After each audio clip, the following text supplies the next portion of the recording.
Lie to You, the show that celebrates the art of lying. On Lee Mack's team tonight, it's the strong-willed feminine one from Dragon's Den. No, not Peter Jones. It's Deborah Meaden. And the thinking woman stand-up, as long as that woman is thinking he looks like he needs a decent meal. It's Mark Watson.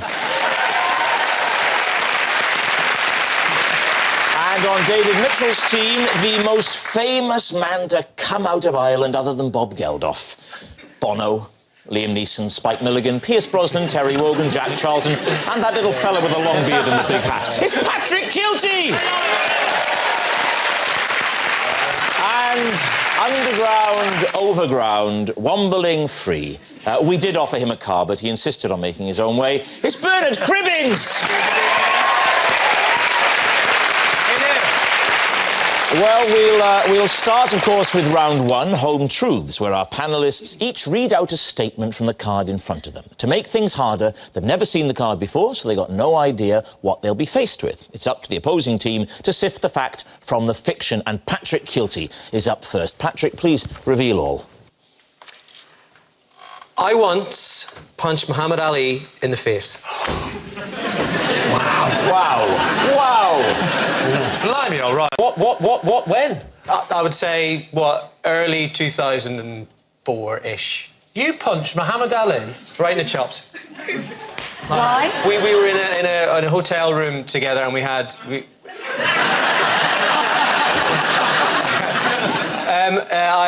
I was asked to come and meet him in his room. You were asked to come and... Why the hell were you asked to come and meet Muhammad Ali? Muhammad wanted to meet me. His wife was there and his manager, and I asked for a picture. Muhammad mumbled something like this. And... That's a good mumble. What do you think? Yeah. It's like the mumble in the jungle. So he said, come on, and I thought he was putting his fists up like that. And I said, what did you say? And his wife said he wants you to punch for the picture. So you did? How hard did you punch him? Well, the thing was... show us on David. No. David, this is never going to be said to you again in showbiz world. Yeah. Just for a minute, pretend you're Muhammad Ali.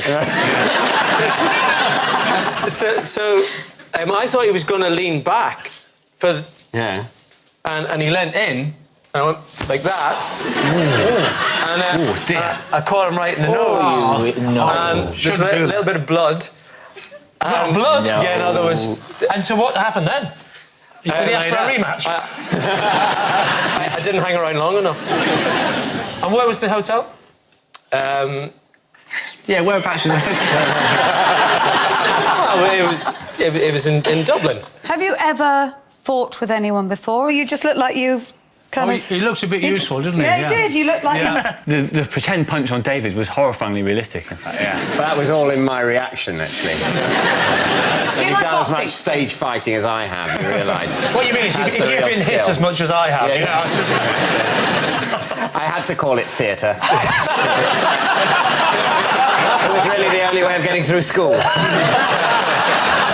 Right, Lee, it's a fanciful tale. I don't know. Does It could be. smack of truth for you? Deborah? I think it's a lie. It's the bit when... It's the blood trickling. It's the blood trick. It was the detail of the blood. It's either a brilliant lie or no, it's probably just a lie. Team say lie, I say It's a lie. lie. OK. Patrick Kielty, were you telling the truth or were you telling a lie? Truth.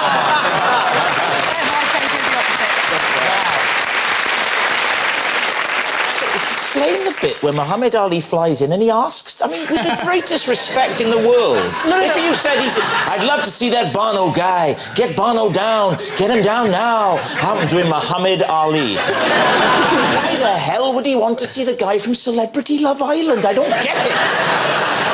We did a gig together in Dublin, a sports event, and so I introduced him on stage, and the next day he wanted to see me. Incredible. Yes, it's true. Patrick did once punch Muhammad Ali in the face. And just 9 short months later, Patrick regained consciousness. Deborah Meaden, you're up next. Bit pointless putting them on, wasn't it? I recently had my house exorcised after several weird occurrences spooked me. Exorcised? But who by? By By a priest? a priest of what church? Oh, I don't know. There was... I was put onto him by somebody else who'd had the same or The similar problem. internet church of dodgy. The internet. Yeah. What happened that made you want an exorcist? Was it ectoplasm or poltergeist or what? No, that things were moving around the house. Furniture was moving. I'd go to bed and get up in the morning and furniture would be moved and... So what procedure did the man who came to exercise... Was it a man that came to... It was. How was he dressed? I don't know the exact... He was dressed in black and a dog collar and... So kinky. No, I don't know exactly what he did because we had to leave the house. We spent a bit of time in the house and then we had to leave the house. Can I ask you what they charged? He didn't charge anything. Really? No. It's a good job, because if you couldn't afford to pay the bill, they'd come back and repossess your house.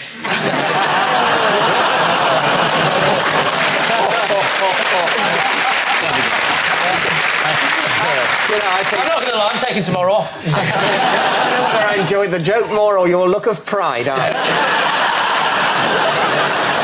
Once the priest had performed this exorcism, Deborah, was there a different work? It felt instantly different, yeah. And things stopped moving? Things stopped moving. As the ghost left the house, did it just turn around and go, I'm out? So do you believe in ghosts, then? Well, I didn't, to be honest, I didn't. And I wasn't sure it was going to work. But there was definitely something going on in our house. Worth giving it a try? Worth giving it a try. I would remind you that Bernard has travelled in the TARDIS, so if anybody here has knowledge of odd things going on... I mean, he's literally travelled through time and relative dimensions in space. And by literally, you, of course, mean fictionally. You have to spoil it, don't you? You're telling me next the Wombles were made up as well. They were wonderful, the Wombles. What are those guys doing now? You never see them They're moving else. furniture now, the Wombles. Are they? Maybe it was Wombles. Maybe it was. David, what are you going to say? What do you think, Bernard? I actually believe in that sort of moving things about, so I'm not quite sure. Patrick? It's true. So what are you saying, David? Well, you think it's true? True, yeah. And you think it's true? Yeah. I think it's true. I think it's true. We're gonna say it's The true. team is united in truth. Okay. Yes. Deborah Meaden, were you telling the truth or were you telling a lie? A lie.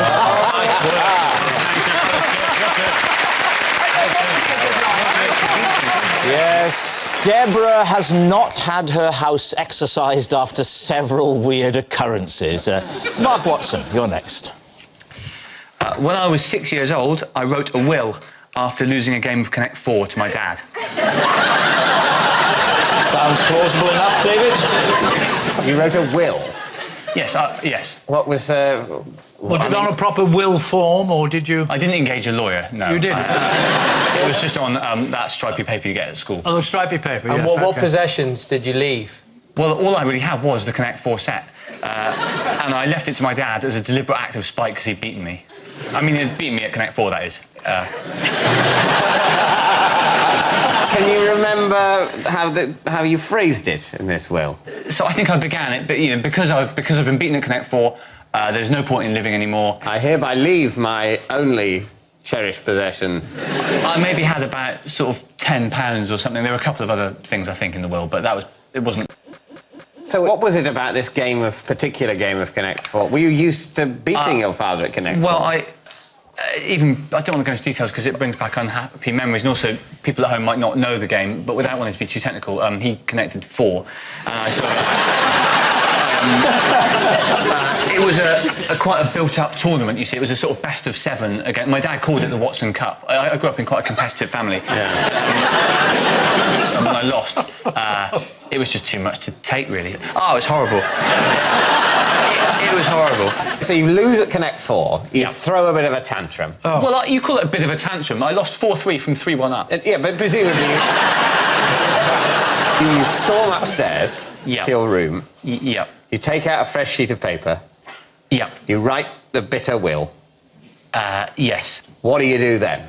I thought that my parents would panic, think I was dead, become guilty, and my dad... Why would they think you'd stormed upstairs to your bedroom? Why would they assume you were dead?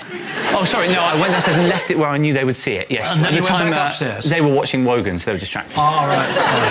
I think it was Wogan. Young Mark Watson there, and he's about to take his own life, don't you know? First, Chris Rea, The Road to Hell. As you were. Uncanny. How did your mum and dad react? My dad saw through it pretty quickly. He came up the stairs, knocked on the door. I said yes, and he said, thought not.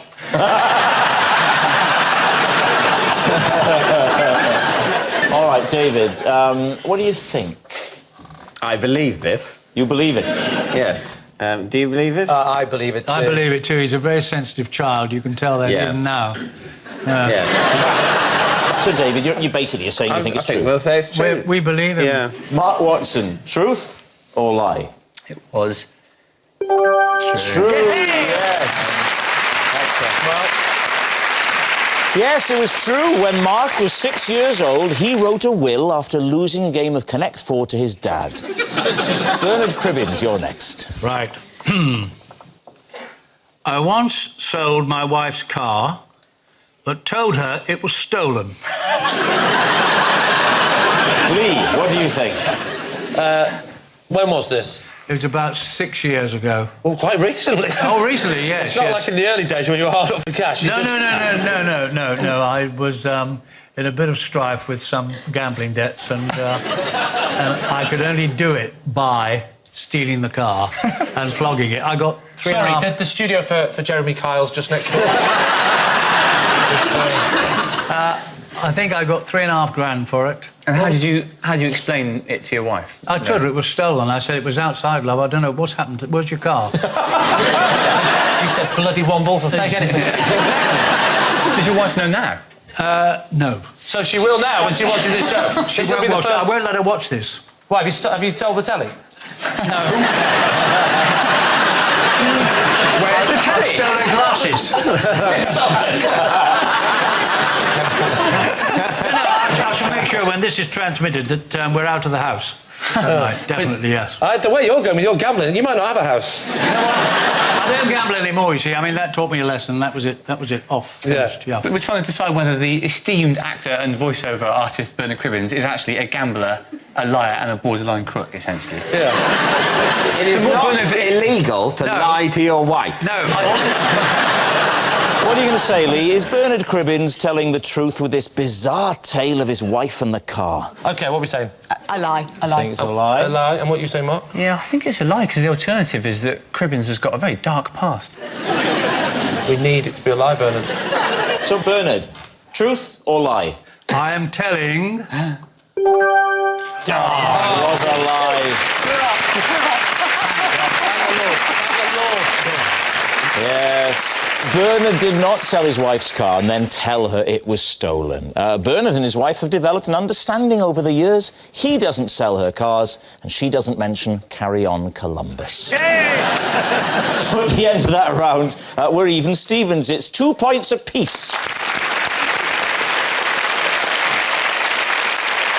And so to our next round, This Is Mine, where we bring on a mystery guest who has a close connection to one of our panellists. This week, each of Lee's team will claim it's them that has the genuine connection to the guest, and it's up to David's team to spot who's telling the truth. So please welcome this week's special guest, Molly.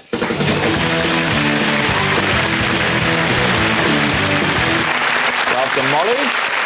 So, first of all, Deborah, tell us how you know Molly. Well, this is Molly. She came into Dragon's Den. She was so nervous that she left after 20 minutes without saying a single word. Right, OK. Mark, what is Molly to you? This is my friend Molly. She starred in a murder mystery play which I wrote and directed at school. All right, and Lee, what about you? This is Molly.